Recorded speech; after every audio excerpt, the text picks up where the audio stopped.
Okay, so today we're going to do another one of these settings videos. I just want to talk about the right stick dead zone. So we've already talked about like aiming settings or settings for strafing and using the dead zones to kind of help improve your strafe while also getting rid of stuff like drift and making sure that you have like the maximum input available to you at all times.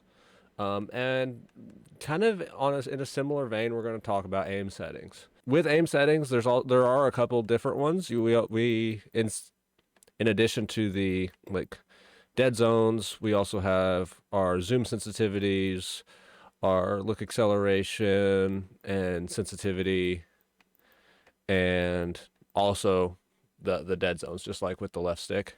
I think for most people, the most important settings are these three right here: your look acceleration, sensitivity, both horizontal and vertical.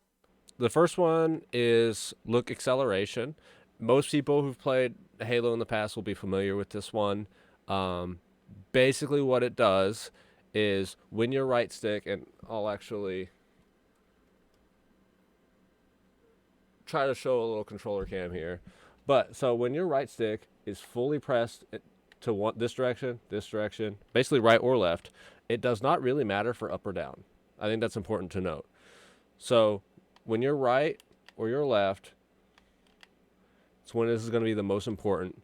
It's like how fast is your aim sensitivity going to accelerate to the maximum turn speed? Because with the controller, that's the way it works. Like you have your sensitivity, and you just multiply that times a certain number, and then it hits a cap of it. Like at the top, there's a maximum turn speed in the game, so it will accelerate towards that cap faster or slower depending on what you have this number set to. Personally, I go with max acceleration.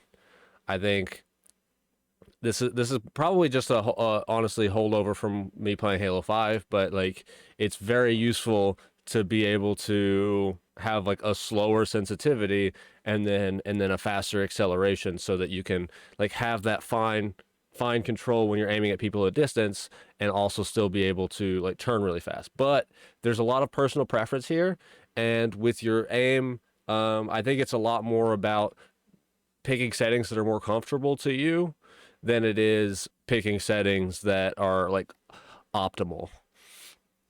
Look sensitivity, horizontal, vertical. I think to me, because the hitboxes of characters in Halo are larger vertical than they are horizontal, and because using a controller you're going to have aim assist, and aim assist can actually work against you when you're aiming at somebody's body and you try to flick up for the headshot. So I always say you want a faster vertical sensitivity than horizontal, or at the worst you want them to be the same. I think I've seen some people have plenty of success having them be the same. I personally like the vertical to be a little bit faster. I think the slowest you can have on your horizontal is probably 3. I think if you go below 3, you're not going to be able to track people as well as you need to. And then for the vertical, I think the slowest you should really be going is 4. But I have seen some people using 3 for both of these. And also with the acceleration, I think the slowest you should be using is 2. I don't think anyone should really be using 1 excel unless you're playing on a really fast sensitivity like 10. Generally, I think most pro players are using 4 on acceleration, and either like 4 or 5 on their horizontal, and then 6 or 7, 5, 6 or 7 on their vertical, depending on which player. I think the highest I've seen was the highest sensitivities I've seen were 8 on both vertical and horizontal. But there are some outliers, like my former teammate Champion was playing on 10-10-5 or 5-10-10, which is like very fast, and I wouldn't recommend for most people.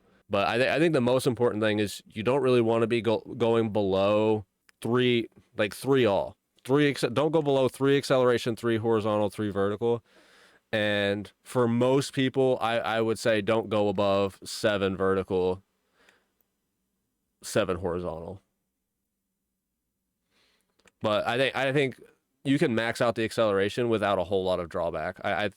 I do think that's a setting that as long as you're able to be consistent with your aimer, like a higher acceleration is for most people just going to benefit you as long as you can do it comfortably.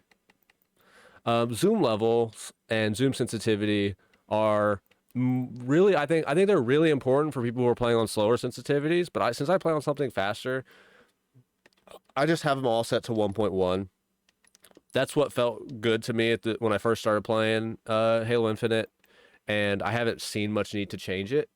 To me, the 1.0 setting is just a little bit slow when you're zoomed in on people. You're not quite able to track people while zoomed in very well. So 1.1 is what I went with. If you have a slower sensitivity, you may want to consider a higher zoom sensitivity. And then finally, we're looking at dead zones. It's a little bit different when we're talking about dead zones here. The center dead zone, still the same thing. Your center and axial dead zones are for controlling drift, and then your max input threshold is for controlling slow turn. So I'm going to zero them out and demonstrate some drift so that you guys know what to look for. It's the same as on your move thumbstick, but it's good to have a visual. So you see here, I'm not holding the controller at all. I'm not touching my thumbstick. Oh, actually, I hit my mouse without thinking about it. But I'm not touching my controller at all here. And as you can see, the camera's like slowly moving towards the bottom left corner. That's drift.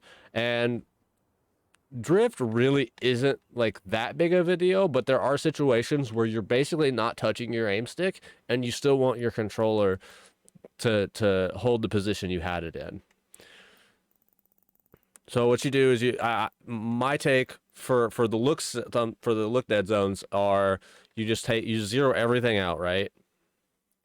And my opinion, don't touch the axial dead zone. Just leave it at 0 point blank. Because what that's going to do is you're going to have the little D-pad thing like I talked about in the move dead zone video.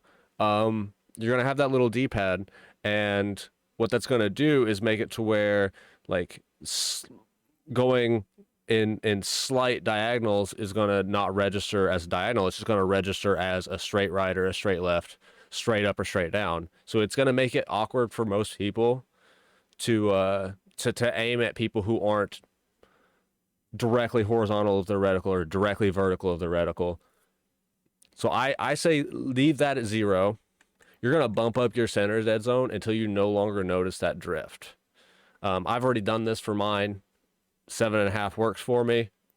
And then your max input threshold, you're looking at eliminating slow turn. Now, slow turn is a little bit hard to identify on some controllers. I think that I may have slow turn on this controller in certain specific angles, but I have not been able to like isolate it. The best way to like look for it is to just ogre twitch your controller.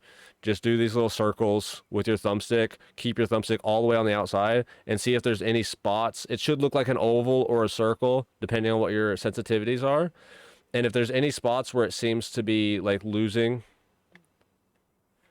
then I mean, if you're able to keep it completely on the outer edges, like perfectly on the edges without leaving it, like it shouldn't drift around any, right?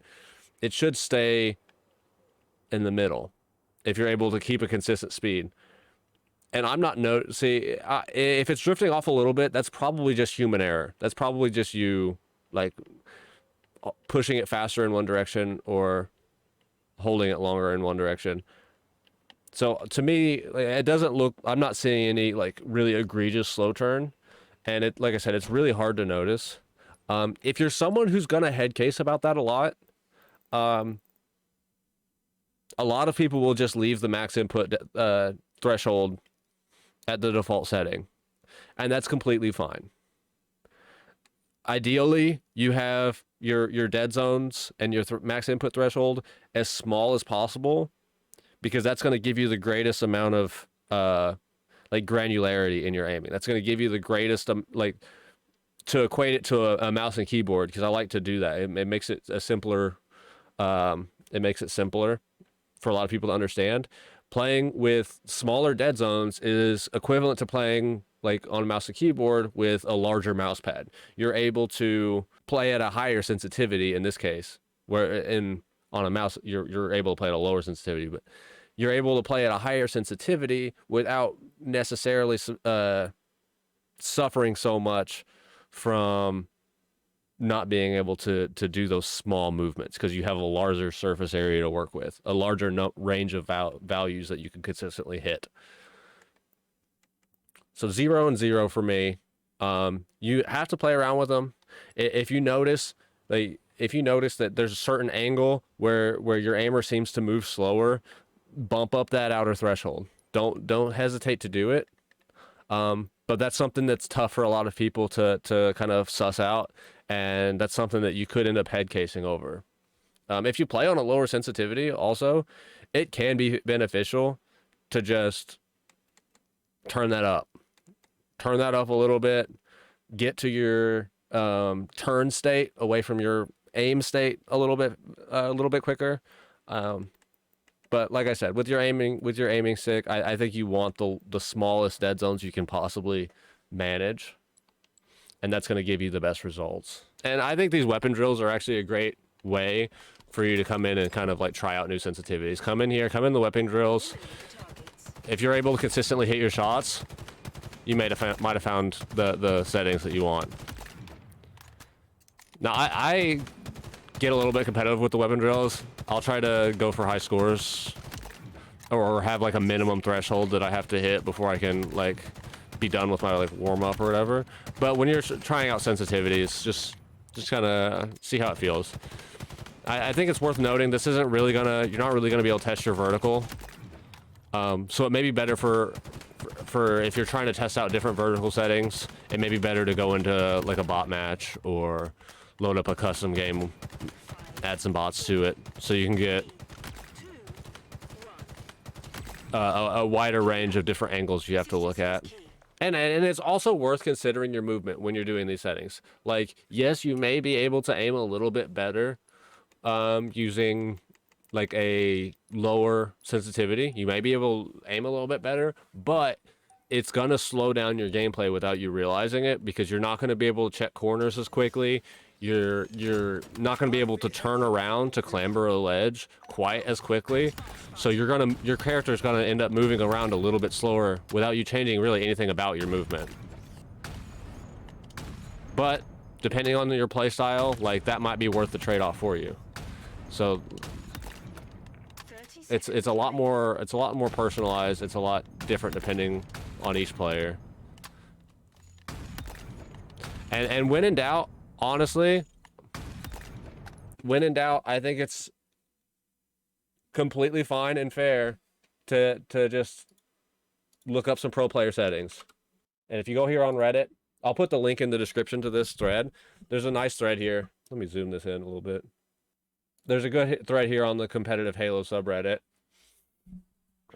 that lists a bunch of a bunch of settings for different pro players. Here's the average. The average players playing on like 4XL, 5 vertical, 5 horizontal.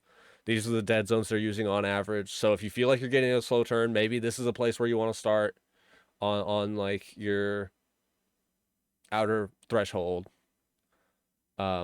Field of view, that's another thing that's going to affect your aiming a little bit, is field of view. You're going to have, like, the larger your field of view is, the smaller your characters are going to look on your screen, and the smaller your crosshair is going to be. So that's something to think about. I think for me, field of view is more about awareness, but that's because I'm a filthy controller player and I have aim assist. So some good examples. Some people I always like to look at that they kind of match my play style in a lot of ways, so I use them as a reference. People like Snakebite, people like Lethal or Lunchbox, people who are a little bit more aggressive. That's kind of my play style, so that's kind of people I look for reference to see if, like, if I feel like maybe my shot is like could use some work. Maybe my sensitivity is a little bit too fast. I'll come over here and I'll look at what other players you're using. But honestly, for me, my sensitivity, like since I started using this sensitivity, it's felt really good. So I haven't really felt any need to mess with it. And that's where you want to get. That's where you want to get to the point where you have your sense and you don't touch it. Because changing your stuff around is only going to make you're going to start blaming your sensitivity instead of like the decisions you're making in game, or like the way you're practicing. And those are the things you really should be thinking about a lot more than what your exact settings are. But yeah, I'll put a link to this in the description. It's a good little handy reference, and you can't go wrong using one of those like good players settings as kind of a starting point. But yeah, I think that's pretty much it for the video. If you like this video and you want to see some more content like it, go ahead and subscribe. And if there's a specific video that you want to see, comment it. Let me know. I read all the comments that I get, so we'll try to give you guys what you want.